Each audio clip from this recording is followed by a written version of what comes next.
Hey everyone, welcome to a special Friday episode of Why Should I Trust You? We are joined today by Sheryl Gay Stolberg of the New York Times. Stolberg's beat? In her words, she reports on the, quote, intersection of health policy and politics, covering Health Secretary Robert F. Kennedy Jr. and his Make America Healthy Again movement. That's right, she is the lead reporter for the New York Times covering Kennedy and MAHA. The Times is seen by many inside the MAHA movement as untrustworthy. Yet it remains arguably the most influential paper in the country today. So we talked to one of the country's top health reporters about what it's like covering MAHA and Kennedy in a time of deep mistrust for mainstream media. We'll also discuss her reporting about developments inside HHS, including the departure of the head of the FDA, Marty Makary. We'll talk about the successes of Kennedy's tenure at HHS and the setbacks. And we'll talk about a new book she's working on about what else? The breakdown in trust for public health and medicine. Let's get started.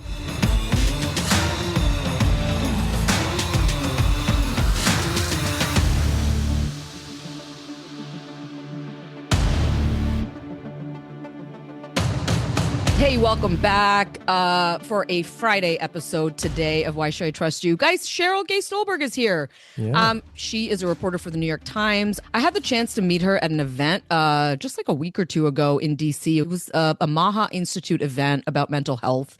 You know, the press was there. A bunch of, folks from HHS were there. MAHA supporters were there covering comments by HHS Secretary Robert F. Kennedy Jr.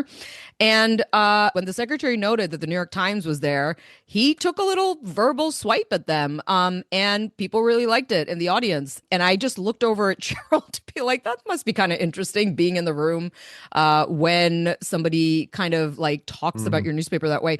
Now, I knew in that moment, not only did I have to meet Sheryl, but that we also needed to have her on the show. It's kind of like the time. And also she told us she's writing a book about the breakdown in trust for public health. So I was like, I kind of feel like our worlds need to collide. We follow her reporting a lot. But first, who are we? I'm Brenda Adhikari. I'm Tom Johnson. I'm Maggie Bartlett. And I'm Dr. Mark Abdumalik. Yeah, and Brenda and I are journalists, as you know, and Maggie's a virologist. Mark is a physician and also a medical reporter who just won an award for a big piece about coal. Congratulations, Mark. You won a New York Press Club award. That is no small deal.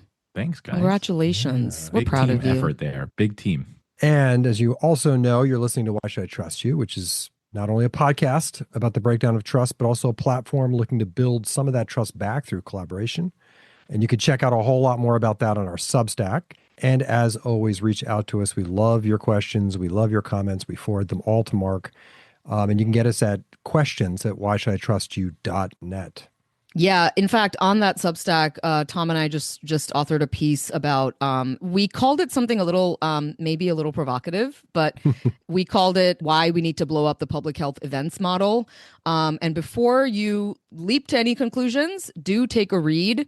It's just our pitch at a different way of holding some of these events that are really important inside public health.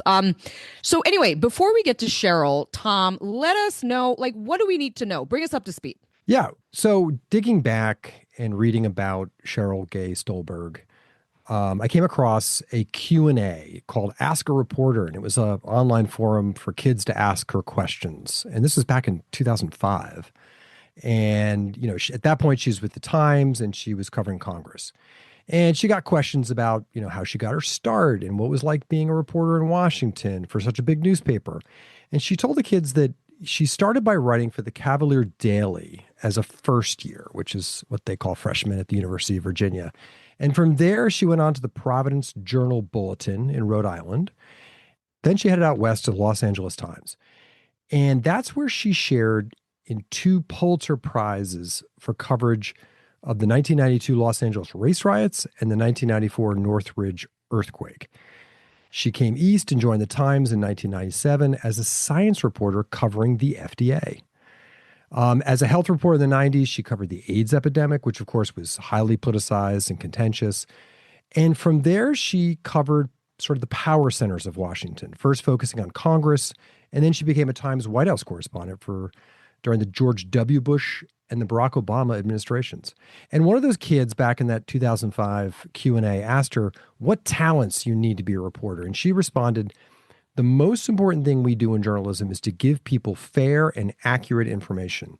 That means checking every fact and being willing to own up to it when you make a mistake in print. And obviously that speaks to her philosophy on building trust as a reporter. That same year, in 2005, the year that she gave that answer, Pew found that roughly 50% of U.S. adults trusted the kind of mass media that she worked in. We're talking newspapers, TV, and radio. 20 years later, in 2025, that number had fallen sharply to just 28% of adults overall trusting mass media, and only 8% of Republicans who said they trusted mass media. She would go on to cover Congress during Trump's first term. And then in 2020, at the height of the pandemic, she returned to the health beat. So she has spent her career covering the exact institutions at the center of the story of America's health and trust crisis. So we're talking the health agencies, Congress, the White House, the press itself. And we want to understand what she's learned from this journey. So Stolberg, as Tom said, moves from covering Washington power, the height of Washington power, to the health beat at the height of the pandemic. I mean, she was covering Trump's first impeachment trial when the Times asked her to pivot to health policy, probably at the most consequential public health moment in modern American history. She said, quote, "It didn't take long to see that the pandemic was more than a health crisis. It was a political crisis."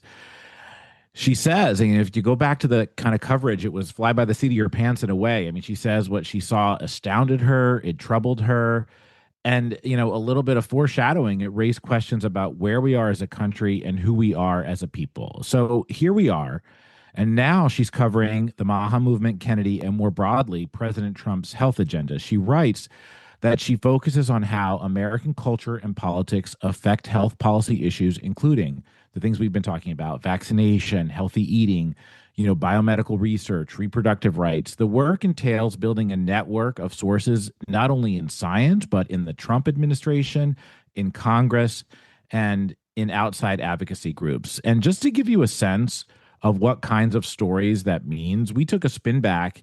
Go to her bio page and, you'll see all these. And we read through her work. You read it all the time. We've heard about the news on the FDA Commissioner Marty Makary resigning from his post over a dispute with the administration over approving flavored vapes or e-cigarettes. She talks about how that went down, kind of the inside scoop, who was in the room, what people heard, the conversations that were being had. That requires deep sourcing. A New York Times exclusive piece revealing that even as Secretary Kennedy publicly tones down his criticisms of vaccines ahead of the midterms, behind the scenes, HHS is launching a wide effort to investigate whether vaccines are safe and if they may be contributing to chronic disease in America. She's covered the administration withdrawing the Surgeon General nomination for Casey Means. She talked about the passage in the House of the Farm Bill, which was a win for MAHA, which pressured lawmakers to cut out language that would provide pesticide makers a so-called immunity shield. And then, we've talked about this on the show, the MAHA's movement's rupture with the Trump administration over glyphosate. So these stories form a kind of portrait of who we are as a country, in a way negotiating all these things. And I think even now it's more accurately renegotiating our relationship with science, expertise, authority, public health, and power. And like Brenda said, I mean, these are things that she's talked about, we talk about with our audience. We thought it'd be great for her to come here to talk about us. And all of these themes that we're talking about may be why she's currently writing this book about the history of politics and public health with a working title. Brenda, do we have like music for this show? Because a drum roll would be good now. Drum roll is Contagion of Mistrust. And that's the working title. I guess it could change. We'll talk to her about that. You know what's crazy about that, Maggie, is this is where we reveal that the original title that we thought of this podcast was going to be Outbreak of Mistrust. And then we decided on Why Should I Trust You? Because we wanted to be, I guess, a little bit more direct. But man, Sheryl, we were thinking the same here. So anyway, we are even more excited now. In just a moment, we'll be joined by Sheryl Gay Stolberg of the New York Times.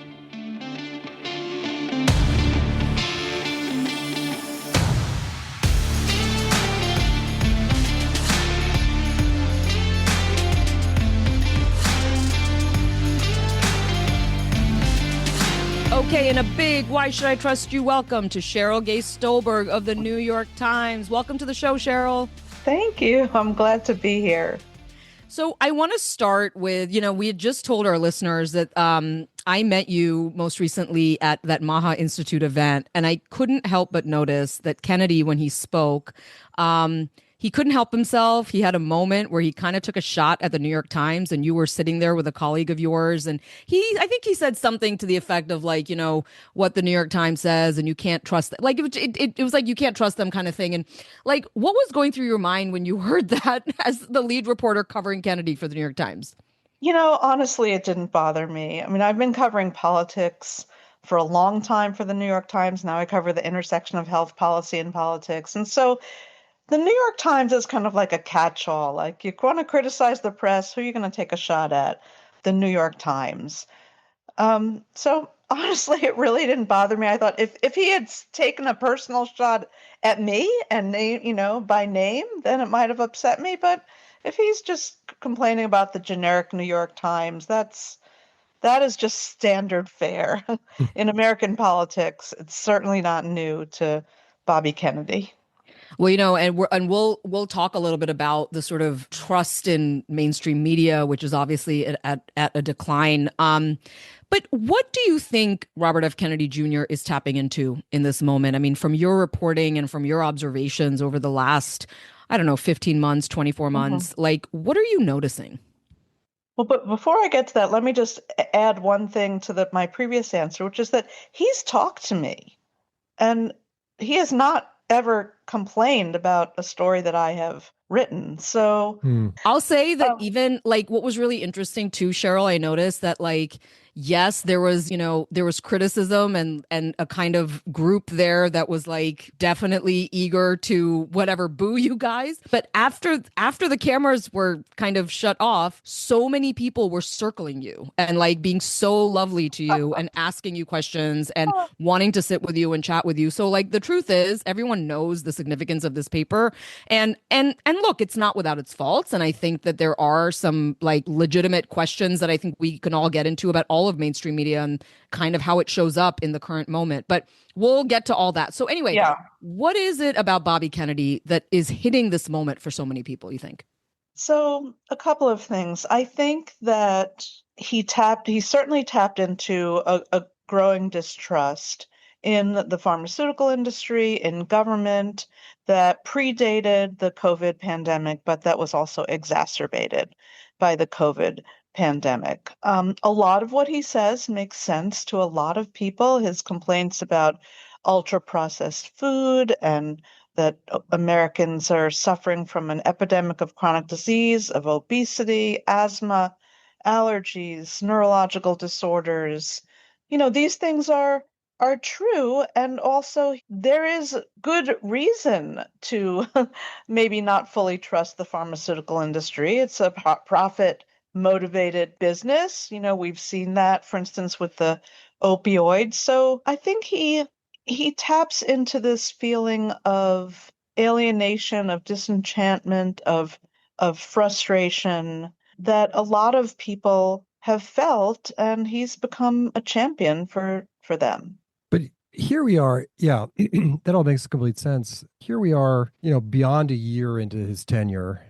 I guess, do you feel like his connection with the movement is fraying? Do you feel like his power is waning?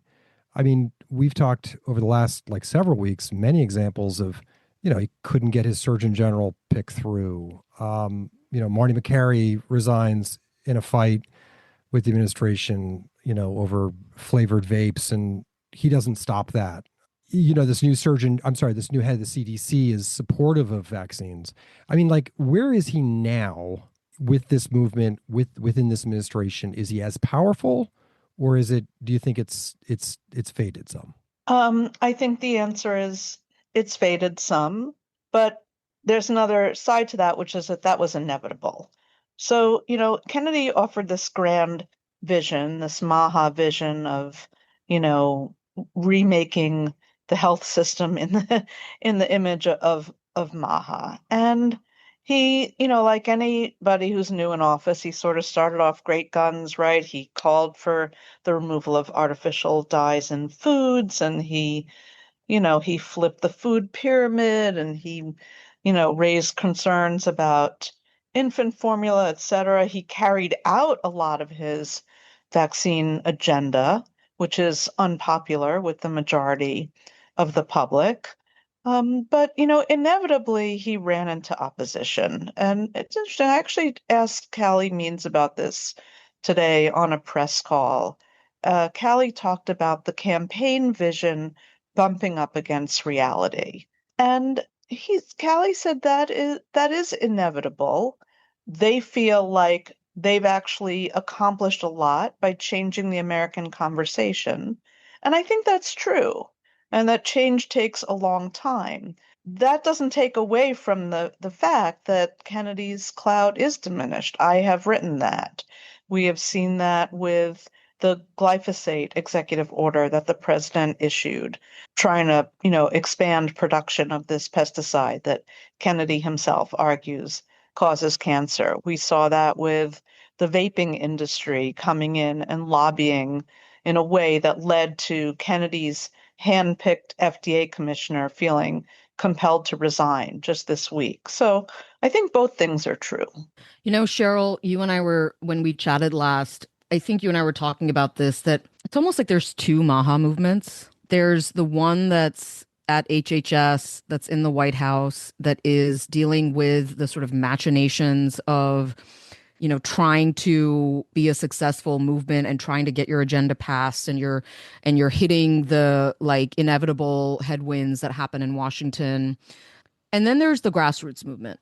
And then there's the movement of people who are out there who aren't in Washington, who aren't the people who are like inside the Oval Office and meeting with Trump and dealing with the sort of bizarre, strange bedfellows of MAGA and MAHA. And they're just out there fighting for their kids and whatever. Do you see that? And do you almost feel like the leadership is kind of out of sync with its grassroots right now?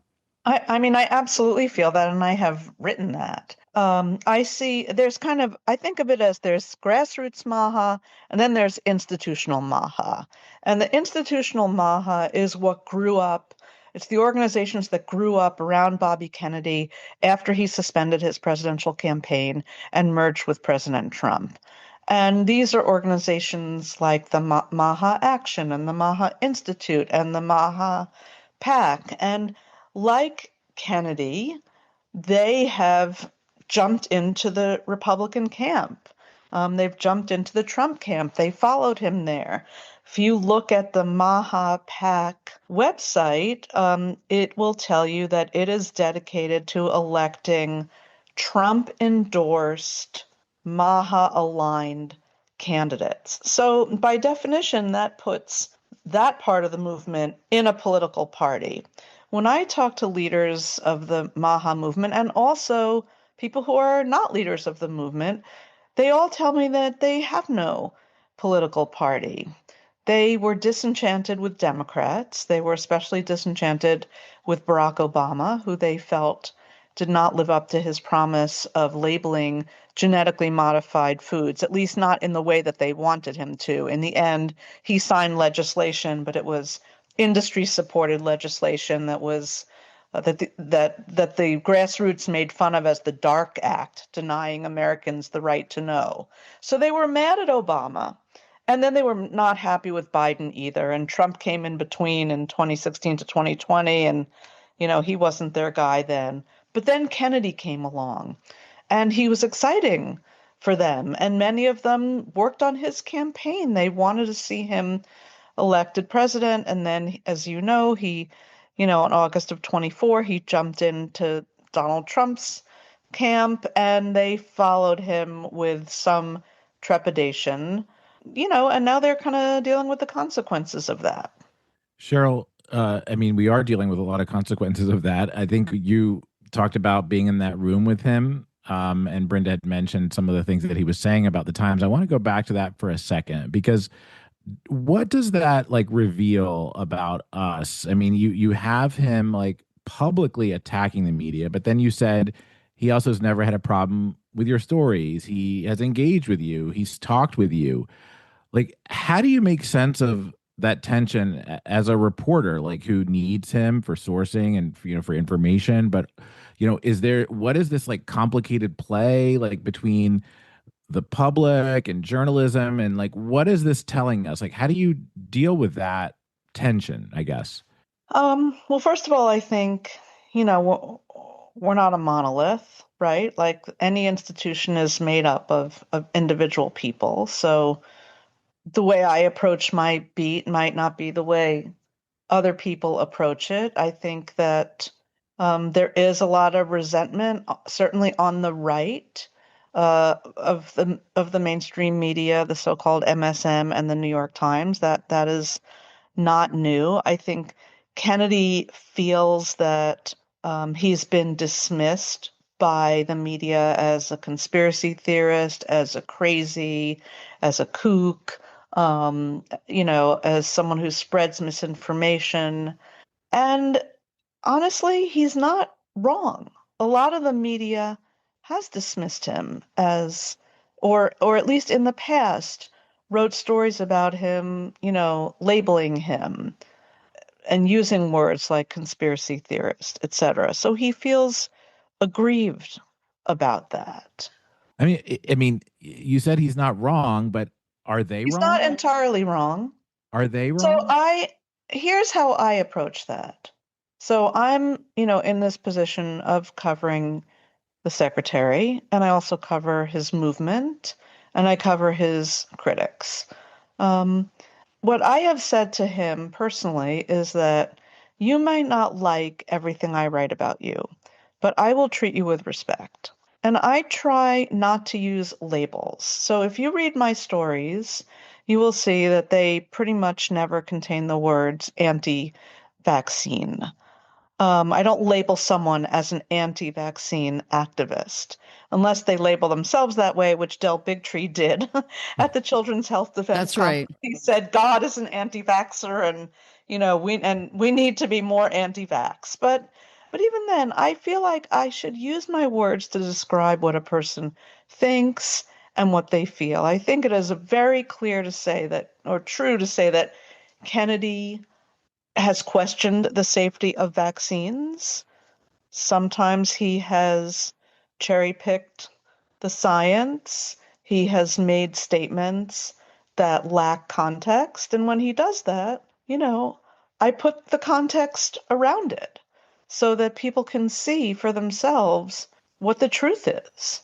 I mean, it's like, does he have a special place though? Because is he like able to understand something that like, and a connection with the people that emotionally that public health institutions aren't able to do? Like, does he understand something about Americans that traditional public health doesn't understand about Americans? I mean, what is his like magic? Well, for one thing, I think he has it easier than traditional public health people, right? Traditional public health people tend to speak in very scientific terms. They are very careful. They tend to speak about what the evidence shows. Sometimes that's gobbledygook and people don't understand it. And Kennedy tends to speak in generalizations, and certainly before he was secretary. And so I think public health people would tell you that they find it hard to compete with that. Now, it's my job as a journalist to say, are these generalizations true or not? Are they accurate? So I think he is a politician. I mean, he came up running for president, felt less constrained, and we see that the way he talks, he says things he makes sweeping statements that aren't always true. For instance, he said once that the keto diet could cure schizophrenia. And I wrote about that and kind of called him out on it. There is research that shows that the keto diet is showing some promise in treating schizophrenia, but that is a long way away from curing schizophrenia. On the other hand, Kennedy would say, well, all these public health officials say vaccines are safe and effective, and we know that's not true. And, he kind of has a point about that too. I mean, some people are injured by vaccines, just like any drug. They carry side effects. So to make a sweeping statement that all vaccines are safe and effective is also, I would say, imprecise. And what I have tried to do in my coverage is to bring some precision to these debates in a way that is understandable for people. Sheryl, we have a lot of listeners on the show who are big fans of Bobby Kennedy. We have a lot of MAHA listeners on the show. And one of their criticisms of mainstream media, and they volleyed this to us too, which is that reporters have a story already in their minds, that they've figured out a narrative and a viewpoint, and now they are just filling in, and that they think that places like the New York Times, like I don't know, like CNN and MSNBC and all these places have an agenda, and that is just clear in the stories they report and how they report it. What is your philosophy of journalism, of So reporting? I can answer that so easily. I never have a story in my mind. I have a question that I want to answer.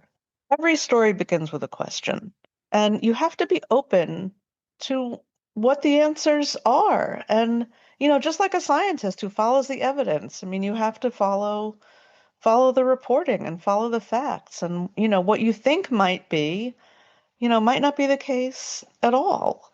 So I always think about what question am I trying to answer?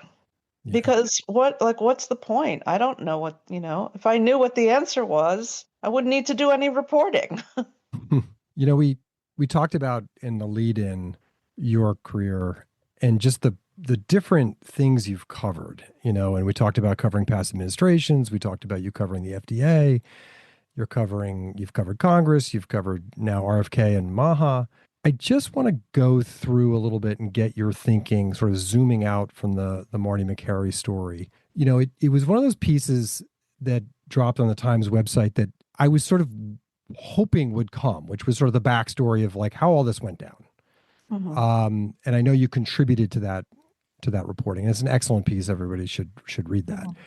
But, it kind of walks us through this week where Trump is having lunch with some industry executives, some lobbyists, and they are really complaining to him about the FDA not approving flavored vapes, like these, I'm not sure I get this right, but like fruity flavors, which Right. public health folks are worried like that would appeal to young people. This could be an on-ramp for young people to start vaping. There are absolute health implications from that. Trump's angry at what he's hearing, tries to call Makary. Makary doesn't pick up. He calls Kennedy, he calls Oz. Mm-hmm. And within a week, the FDA has reversed course and they have opened the door to some of these flavored vapes, pushing through the system. And Makary resigns. The top spokesman at HHS resigns basically in protest of this. I mean, help us understand this, because this sounds a lot like industry having influence over government health, and sort of dictating sort of what gets approved, and it's all good for business. Well, it does sound a lot like that, doesn't it? This is the thing that I think that this was a perfect example of what I'm saying. That story answered a question, and the question was, what led to Marty Makary's resignation? What led the FDA commissioner, who was handpicked by our Secretary of Health? Kennedy has said Trump let him pick his own people. What led him to resign? And it also speaks to what I was talking about before, which is the tensions between campaigning and governing. And any elected official knows that there's a big difference between campaigning and governing. And certainly in Kennedy's case, he's not the president.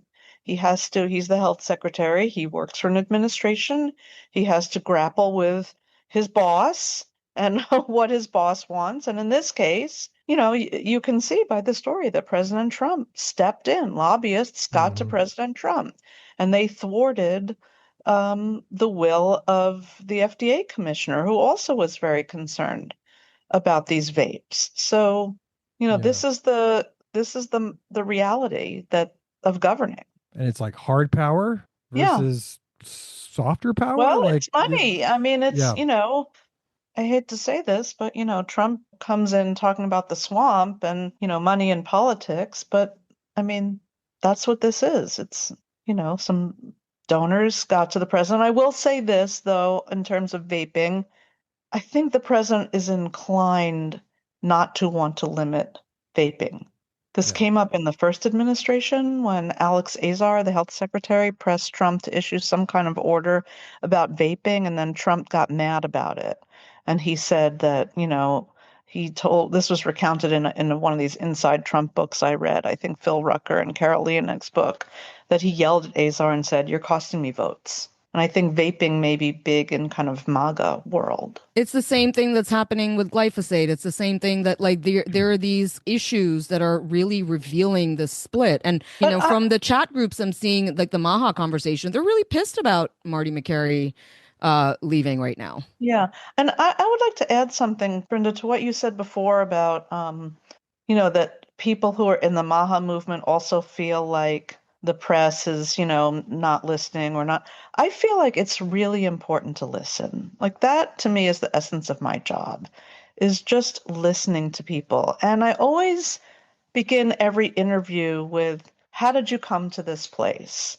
Like, what led you down this path of being, an activist in, the realm of trying to, get rid of pesticides in foods? And I've always asked this of politicians too. And I feel like my background in covering politics, I covered a Democratic president and I covered a Republican president. I covered Congress when it was led by Democrats and when it was led by Republicans. And I feel like it, in a way, prepared me for this time when health is so politicized because it gave me a way to talk to people and to listen.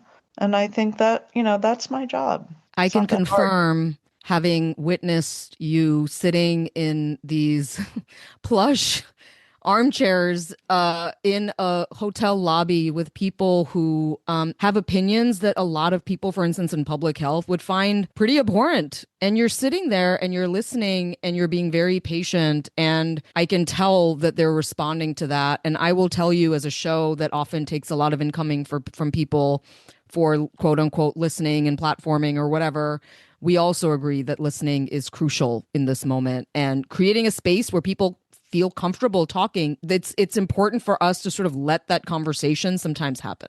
I think it's important to let that conversation happen. I also sometimes feel like a fact checker, but I don't do it in a pejorative way. But, if someone believes something and the evidence shows otherwise, then I will say that in my story. Oh, People believe definitely. come to good faith with their, they come to their beliefs mostly in good faith.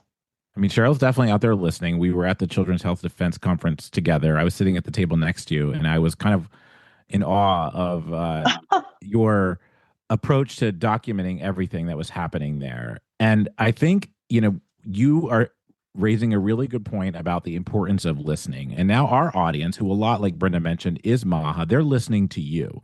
And we're in an age where there's a lot of we talked about it, the distrust, mistrust, whatever in media. I think this is an opportunity for a seasoned reporter like yourself to walk us through, why should people trust the New York Times stories that you write? Like, can you walk us through the anatomy of what a health story looks like? Who's involved? What's the behind the scenes at the New York Times? Like, how do you know this is real? How do you know this should be trusted? Like, give us, pull back the curtain. I mean, it's sort of hard because you're in it every day, but this is something that I think people want to know. How does the sausage get made in the New York Times? Like, how do these stories come about? I can speak to my own experience. I can also speak more broadly to the paper, I suppose. But, I think most of our stories, I would say, are reporter driven, especially a beat reporter like me. I see something that's happening and I think, okay, like how, what should I be writing about that? I have an editor who is an expert in health policy and, I consult with her. What do you think?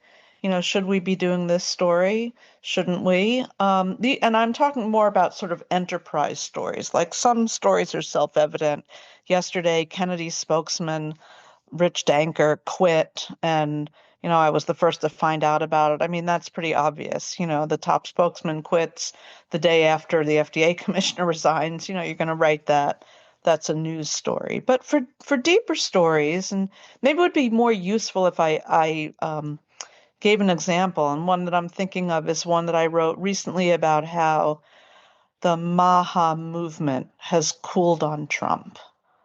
And the way that story came about was after the glyphosate executive order, I wrote actually very quickly and very forcefully that the MAHA moms have turned on Trump. It was a very forceful lead, but I was very confident of it based on my conversations with folks. And then some time went on, and then the Supreme Court was about to hear a case regarding glyphosate. And I thought, you know what? This is like an inflection point. And I learned that Vani Hari, who is known as the Food Babe, a lot of your MAHA listeners will know who she is, was doing a rally. And Vani told me she was going to do this rally, the people versus poison. And I thought, that's going to be interesting. That's going to be MAHA supporters out in front of the Supreme Court rallying against something that the Trump administration is arguing inside the courtroom. So that felt like a moment of tension for me and a moment to explore how the movement was going to grapple with the upcoming midterms. And I was also grappling at that time with what is MAHA? And I really had to think hard about what it is. And in fact, I started reporting that story like a month earlier. I went to Texas to a MAHA rally, an Eat Real Food rally. And I interviewed a bunch of people about what is MAHA and what are the midterms, how will they look at the midterms. And honestly, I came back not really having any clear idea of what I might say. I asked a lot of people how they were drawn to the movement. I started to think about MAHA as kind of like a stool with three pillars. And, one pillar was kind of the vaccine folks, and one was maybe the healthy eating, organic food folks, and one was the pesticide folks. And then I sort of softened that image of a three-pillared stool. But in any event, we talked about this story internally for well over a month, probably 6 weeks. And editors would say, when are you going to write that? We initially called it the Whither MAHA story. In other words, where is MAHA going? That was how I initially envisioned it. I just kept talking to people, and the story went through a bunch of rewrites, consulting with my editor. And after it got edited, it gets, there's a level above my editor that looks at it. We have a standards editor who makes sure that we're not saying anything pejorative. We also have very particular rules at the New York Times for anonymous sourcing stories. You'll never see a quote around something that an anonymous person has said. We don't do that. We don't, only in rare occasion do we use a one source, anonymous source story. Usually we are required to have, if it's going to be anonymous, it's got to be at least two sources. And that differentiates us from some other publications, which sometimes write stories that I think that I wouldn't have written, frankly, based on one source. I want more evidence, more confirmation. I think this is paper wide. We're expected to be able to kind of show our work. If we are using an anonymous source, an editor has to know who that source is and has to approve it as a legitimate source. All the way through to the headlines. In years past, reporters never wrote the headlines. Now things are more modern, and we work on headlines together. And I might suggest a headline, and someone else suggests a headline. And here's actually a good insight. Also, I wrote this vaccine story the other day about the secretary leading a study in sort of an internal push to investigate vaccine safety. And we chose our words very carefully with that story. And, Kennedy has said to me that he sees vaccines as a, quote, potential culprit. He's been careful with his words, and he has not said, I see vaccines as a culprit in the chronic disease epidemic. And I was careful to use his language because that's what my reporting can support. So when some editors suggested we say, Kennedy is, determined to prove that vaccines are unsafe, I said, no, we cannot say that. That is not what my reporting shows. And if you give me a minute, I'm actually going to look up what I should remember this. What we actually said, we said he has not abandoned his quest for evidence that they are unsafe. Mm. And I think that is true and that is supportable. I think it is not supportable to say that he's determined to prove they're unsafe. I don't have the evidence to support that. And as soon as I said that to my editor, who knows a lot less about this topic than I do, they were like, fine. Nobody's pushing me to, go beyond what the facts are. But I want to make it very, very clear that I am responsible for the words that are under my byline. And there's no editor or some, person at the New York Times telling me, you must report this. There is no New York Times agenda for any of our coverage, Secretary Kennedy or otherwise. It comes from the work of the reporters. You also wrote back in December, just sticking with this theme of Kennedy and vaccines, you wrote a big piece and it said throughout his 2-decade crusade against vaccines, RFK Jr. viewed the federal government's vaccine safety data link as a kind of holy grail. With millions of confidential patient records, the database he believed held the potential to prove whether vaccines cause autism. And then recently you wrote about sort of these efforts to chase this question are still going on, even though publicly Kennedy's toned down the talk of vaccines as we approach the midterms, and that's what the White House wanted. But just help us understand sort of what is going on behind the scenes, like with this effort to pursue this question of do vaccines cause autism? Are they playing a role in our chronic health? Just help us understand what you're learning. I mean, I think those two stories, if you would read them, if people would read them, they will give people a picture. I would say on that first story, I worked with Secretary Kennedy on that story. I talked to him twice for it. I went over what I was going to use with him because those were the terms of our interview. And he did not have any complaints about it at all. I mean, that story was true. It is true. And if you read his books and you listen to his speeches, you know that he views vaccines as he said, a potential culprit in the chronic disease epidemic. This is his hard and fast view. He is convinced of this. He's a plaintiff's lawyer and he is convinced of his own correctness. And he believes fiercely that the data that we have, that the studies that we have, which I might add are large scale epidemiological studies that have been done, over and over again. There's never been a study that has produced a link between autism and certainly not the MMR vaccine. There's never been a study that has produced a link between thimerosal, the mercury-based preservative, and autism. Kennedy says other research hasn't yet been done. He wants more research into, for instance, the hepatitis B vaccine. So he is determined to dig into this question. His critics would say he's spending money trying to answer a question that's already been asked and answered. He would say, I don't have enough proof. And I think that, that is what's going on behind the scenes. I mean, it's in a way, this shouldn't be a surprise. Like he came in and he said, we're going to do the science. We're going to study vaccine safety. This is what he said he was going to do. And the Trump White House might be, muzzling him on vaccines because they don't want to lose votes. But he said he was going to do this and he's doing it. And I haven't heard any pushback from anybody saying that anything I reported was inaccurate. Do you think that it's a driving issue for him? Yes, I do.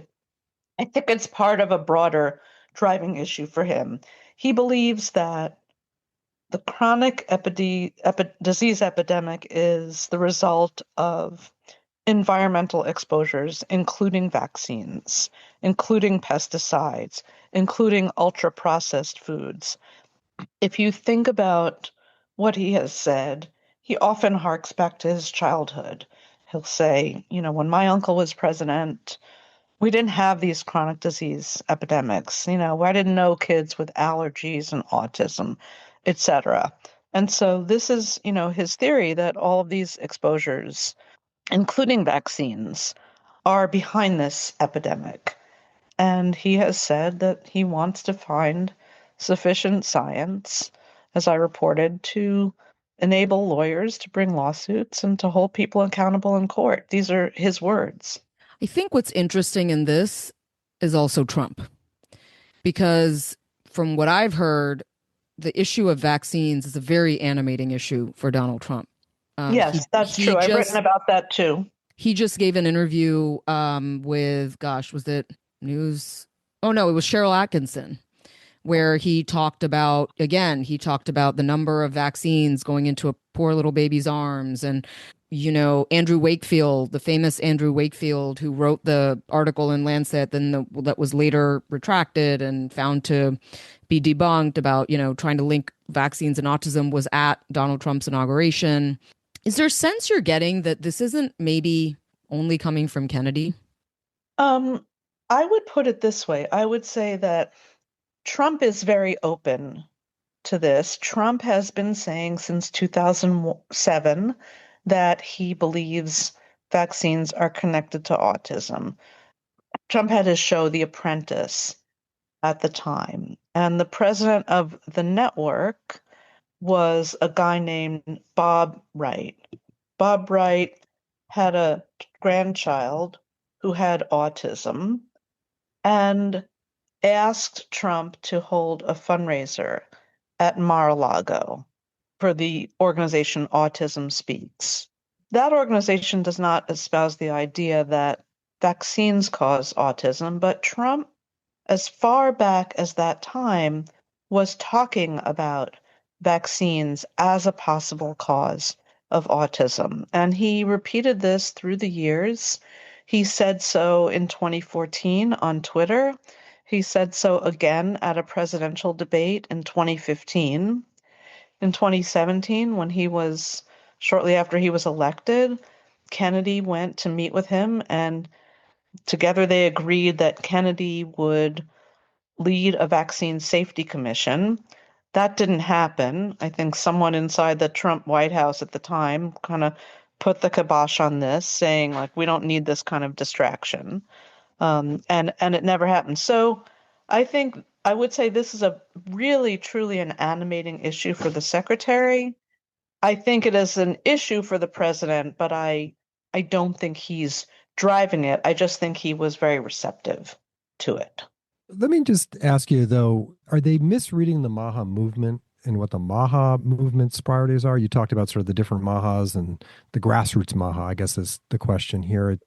We saw that number that came out from KFF just the other day.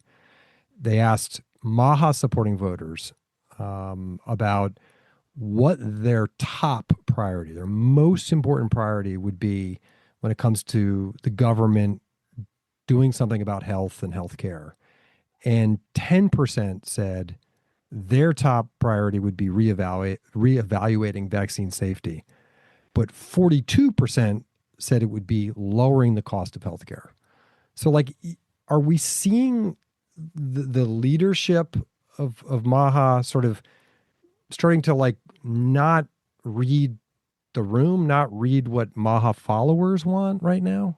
Well, I think we have to think about what MAHA is. So MAHA is really just a name that Bobby Kennedy gave to this loose collection of movements. And I actually came down, I mentioned before that I was thinking about it as kind of like a three-legged stool, if you will. But I think of it as this loose collection of movements that started as a health freedom movement. And that's where the vaccine skeptics come in. They fought mandates under the health freedom banner, and they were really animated by COVID. And then you had these sort of advocates for regenerative farming.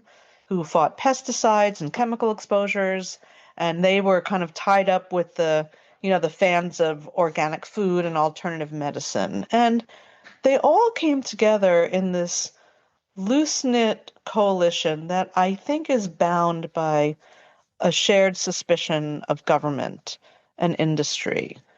So the movement itself has branches, if you will, and I think that, as we have seen through polling, that Kennedy's agenda on food and on pesticides and chemicals is far more appealing and far more bipartisan than is the agenda on vaccines. But Kennedy himself comes to this movement through his work, first on the environment and then on vaccines. I mean, this is like a core of what he has done. And I also think it's important to remember about Kennedy that he became a champion for a lot of moms of kids who have autism.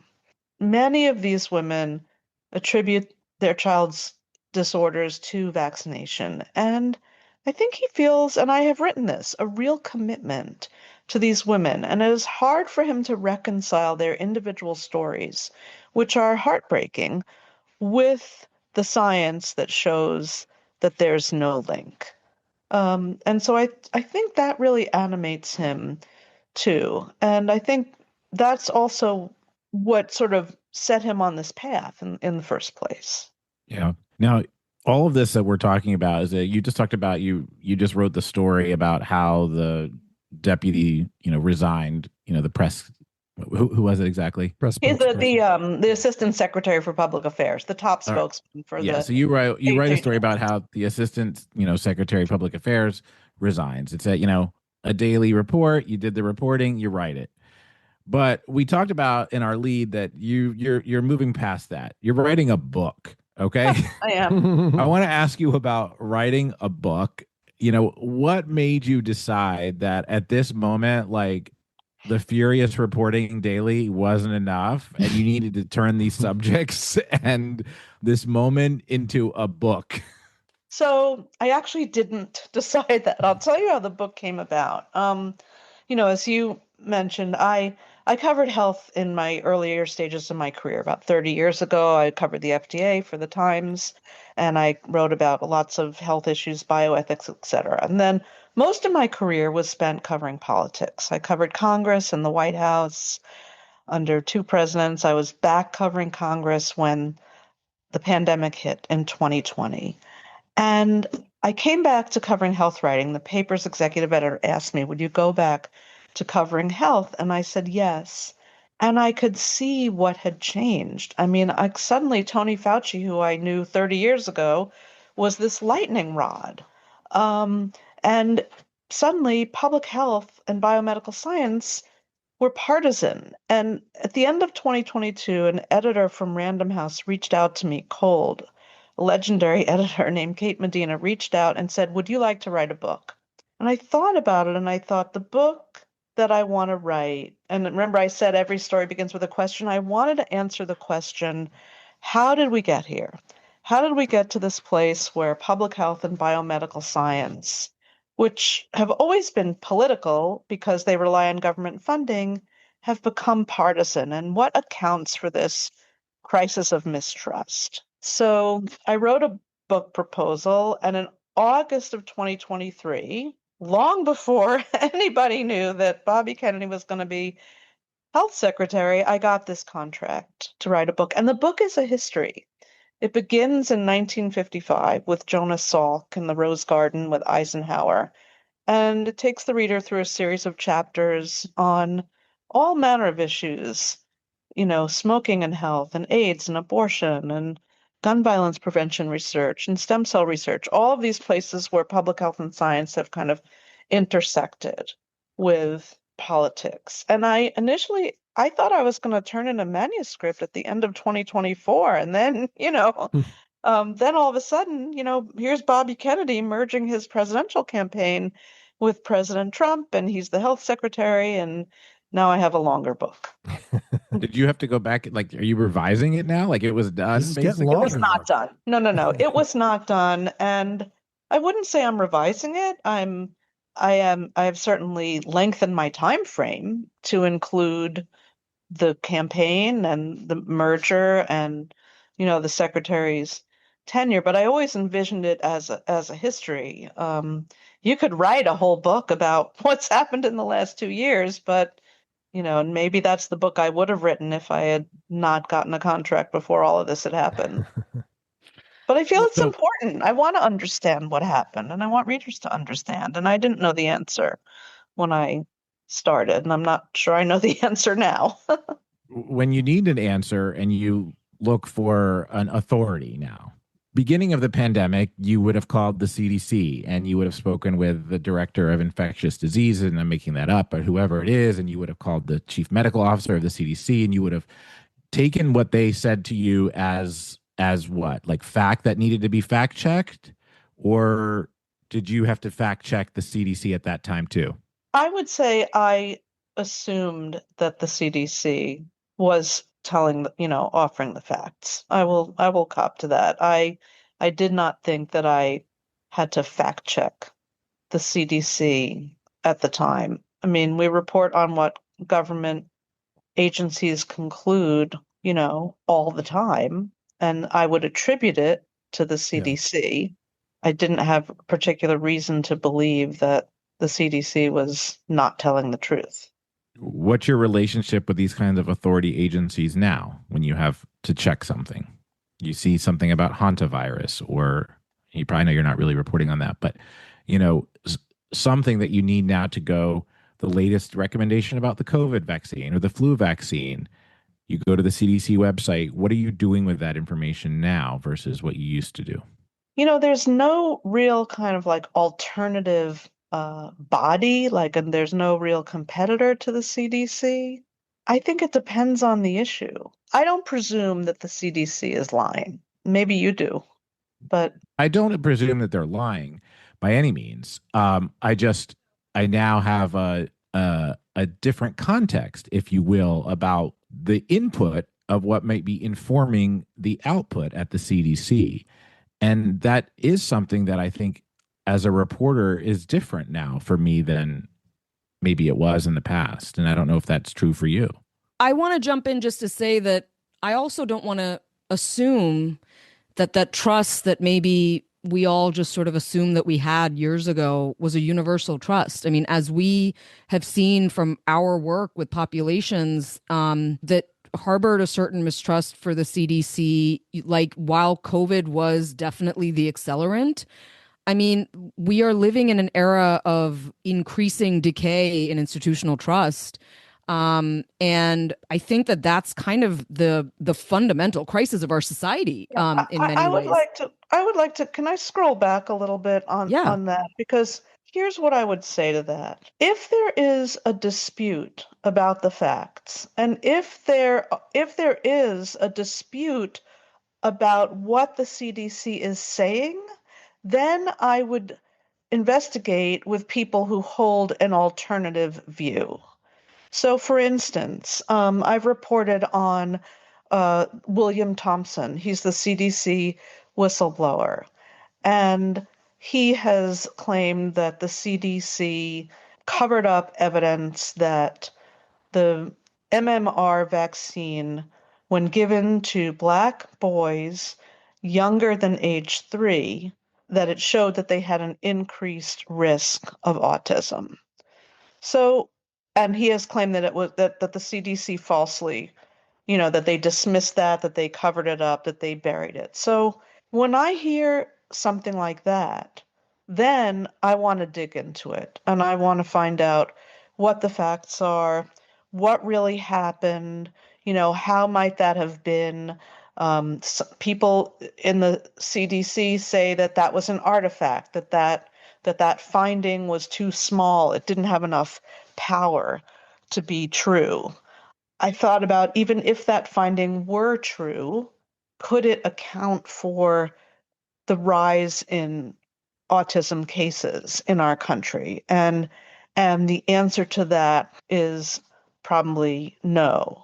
I've looked at what other studies have been done about the MMR and autism. So that's a case where a fact is in dispute. I guess as a reporter, I don't go in automatically thinking that any government agency is lying. So, for instance, the EPA on glyphosate.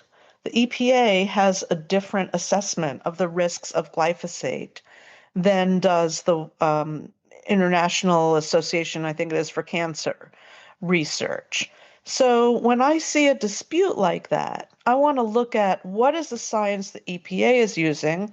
Some people complain it's 15 years old. That is old science and it should have been redone. And that the international assessment that glyphosate could cause non-Hodgkin's lymphoma is fresher and based on better science. So that, that's a dispute that I want to examine. I think what's Does that yeah, make it sense does. to you? It does. I don't want people to think that that I accept what the government says uncritically. no. All I'm saying is that I don't assume the government is lying, but if I have reason to believe it's not telling the truth or it's giving me facts that are flawed, then I will point that out. And if Yeah. you look at the story I did when the secretary decided to change the CDC's website on whether Yep. vaccines cause autism. Mhm. If you read that story, he talked to me for that story, and he made the assertion that certain studies like hepatitis B, vaccine had not been studied and other vaccines had not been studied in a large scale epidemiological analysis. And he is correct about that. And I pointed that out in my story. Right. Um, I think what's interesting about Mark's question, as we're looking at the history of how we got here with trust and health, four of us here on this call, 20 years ago would have taken what the CDC says, we would have put it in a story and we would have attributed them, but we wouldn't have thought more about it. Here we are today. I think we would then take what the CDC says and then go get context from other people outside the CDC and put all of that in the story. And it sort of feels like the implication is, wow, that's bad. Like we used to trust and now we I don't, don't we're think not so, that's bad. right. And I'm saying, I don't think that's bad. Maybe we should have been more curious to go get context 20 years ago than we did, but maybe it's okay that we race around and get some different context from different scientists or whatever scenario we're painting here, I rather than think just that's taking. absolutely okay. And that, like that's exactly, what I do. Like when we wrote this story about Kennedy's vaccine, his vaccine inquiry, you know, we called Retsef Levy, who's been very critical of the CDC and of its vaccine safety studies. And, we included his voice. I Like, did. I insisted Yeah, that we do you can only that. speak for yourself. Yeah.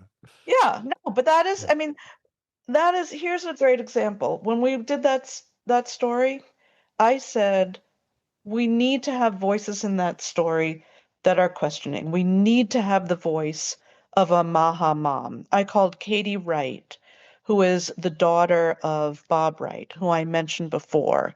She broke away from Autism Speaks because she believes very fervently that her child was vaccinated and developed autism as a result. I called Retsef Levy because I know that he has been critical and he has taken an alternative view.